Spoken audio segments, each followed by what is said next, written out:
Hey YouTube, coming at you today with an express delivery from Eric Bodruck from All Oddball Aquatics. These are the fish I've been waiting 3 months for. Finally got warm enough for him to ship them. So let's see what we got.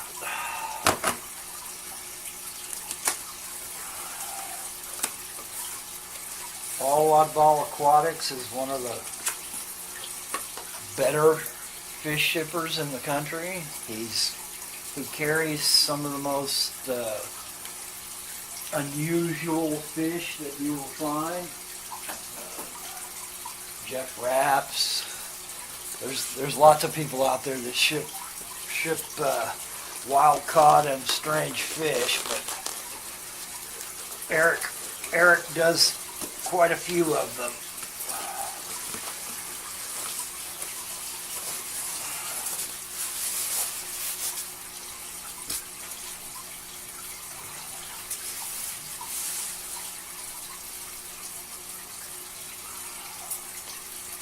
Now these fish are going to have to be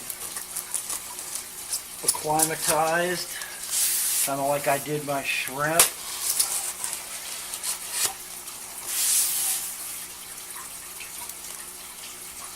Slow drip method.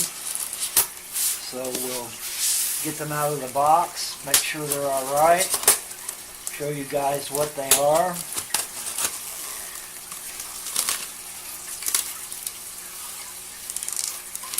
Heat pack is still hot.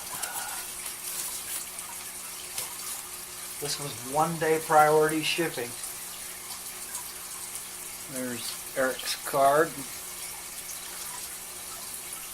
Nice fish on the card.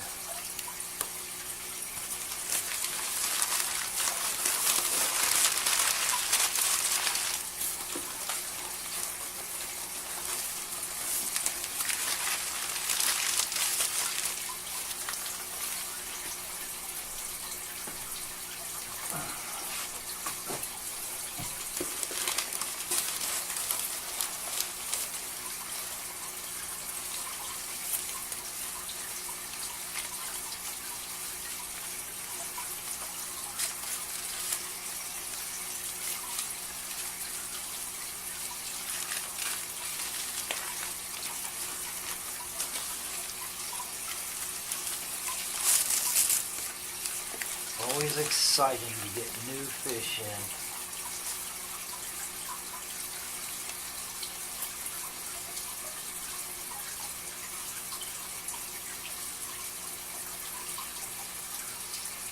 And you're going to have a real hard time seeing them, but there are 2 Teleocichla monogrammas in there.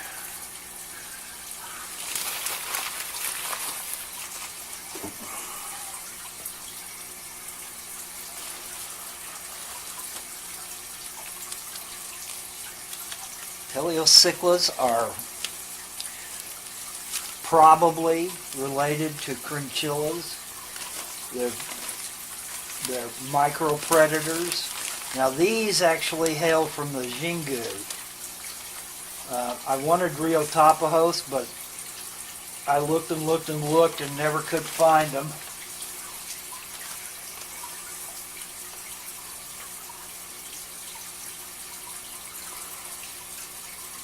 We have one that's not looking very well in there.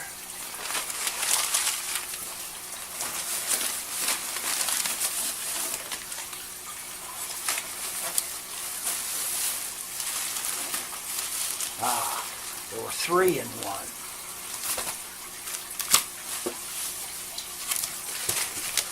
So I've got 5 Teleocichla monogrammas in there. They are micropredators. They come from the same riverine rapids type setups as the rest of the fish in this tank. Well, my L260s at least come from that kind of setup. the tetras and the pencil fish and they don't really come from rapids specifically. They're more the wider parts of the river. I have to use a smaller container to put these guys in because there's not enough water in these two little bags to have enough water in there for them to survive in. Now,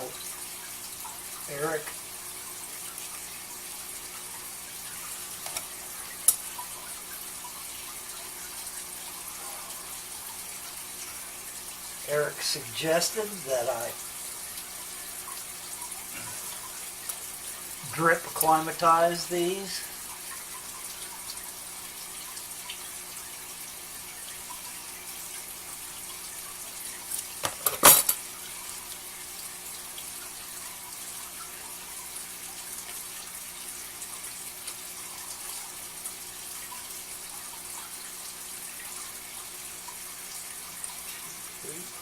Five, and they are all quite alive. Alright, I'm going to restart and see if I can actually focus this time. I'm sorry for my focus problems that I've been having lately. Part of it is my 60-plus-year-old eyes, and part of it is that my presbyopia doesn't really allow me to tell sometimes if I'm in focus or not. And I do a take like this, where it's a one-shot deal. I'll restart and try to get a good focus.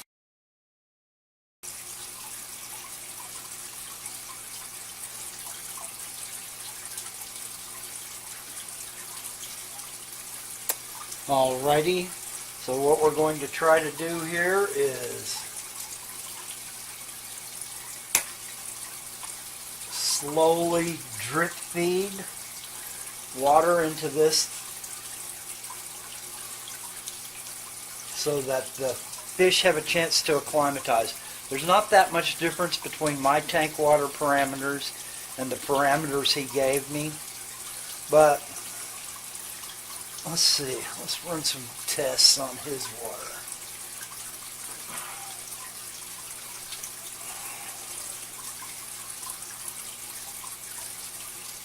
Boy, they are jumpy. His TDS is 319, and mine is about 273.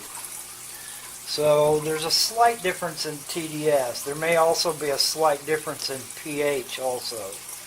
And the water in that bag didn't feel that cold. So I'm guessing it's in the 70s area.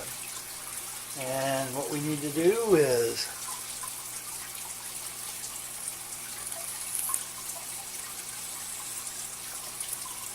start drip feeding. Let's see here.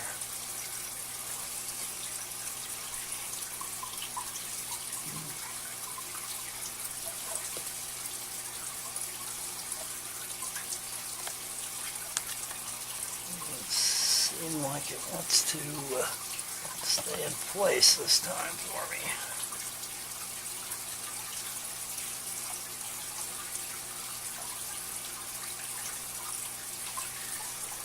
They are pretty jumpy. They're breathing kind of hard, but they're very nicely marked.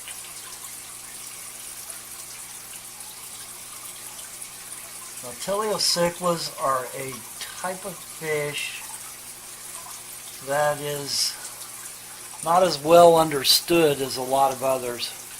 Their behaviors, their parameters, their feeding in the wild. Of all the fishes, I mean, most of these were only recognized in the 2000s.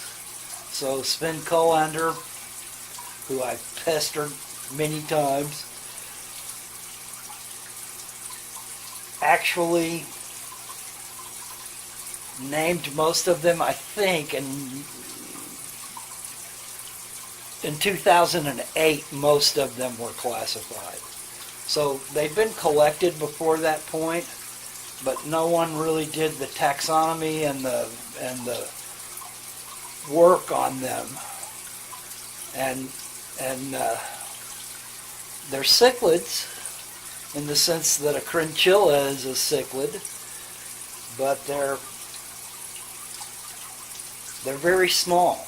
They're very small, and they stay in very rapid water. So what I'm actually doing is putting a natural predator for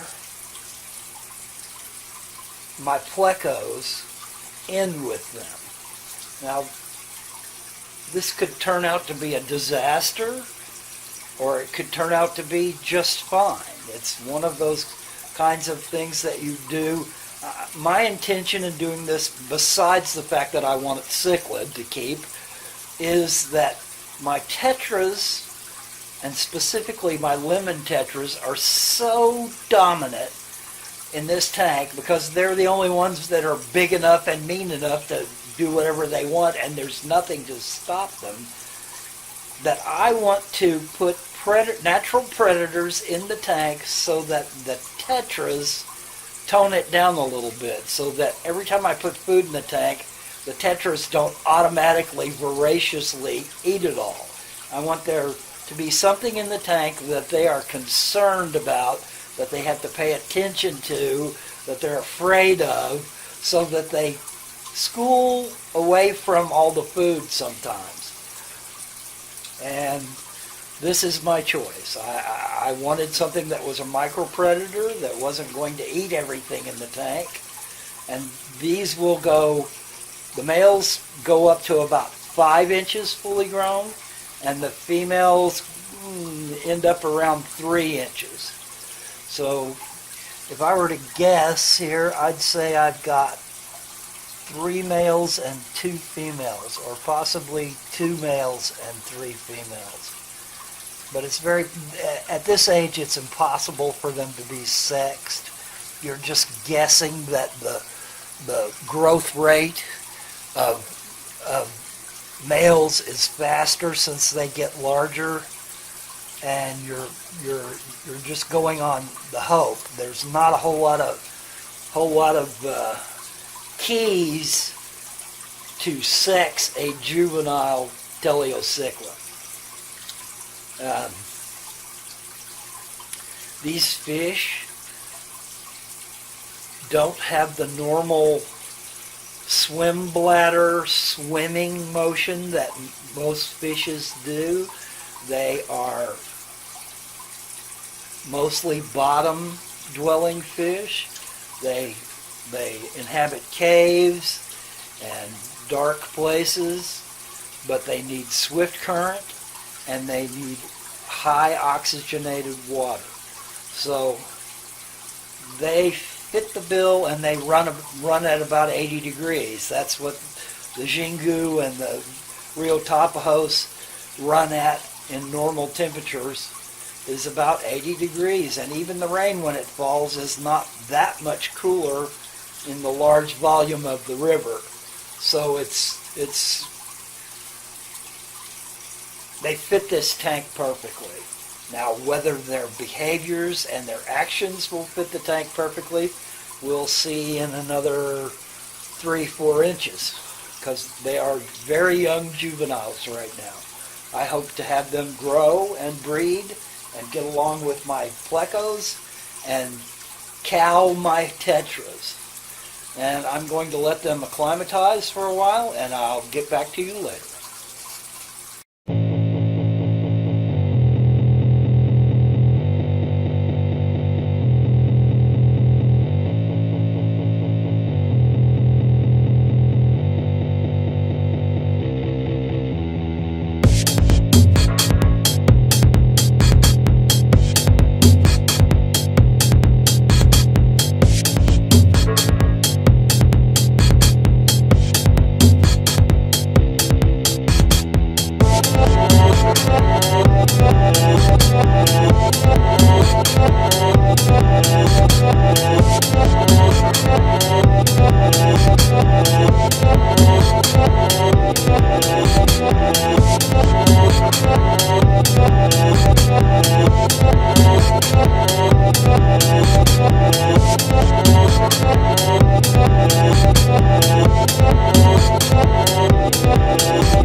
5 young juvenile Teleocichlas in the tank.